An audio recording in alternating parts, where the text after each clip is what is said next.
Hi guys, welcome back. Today I made a really cool pointless trap. I'm going to show it to you.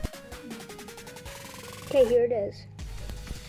So first of all, we start over here where we push the car. And then we have this speeder upper that shoots it really fast. All the way around the loop. The car drives along the track.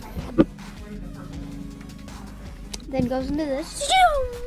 Goes all the way around the loop-de-loop. Then it comes to here. It's pretty cool. And at one point, find a place to go like there. And then we can watch the cars come up.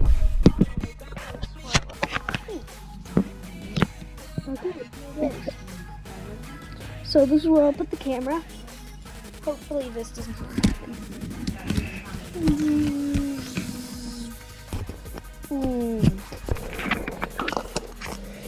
So just in case, I'm gonna put it in the protective case. Then maybe for some different shots, I'll have the camera here. I'll go in slow motion. Zoom.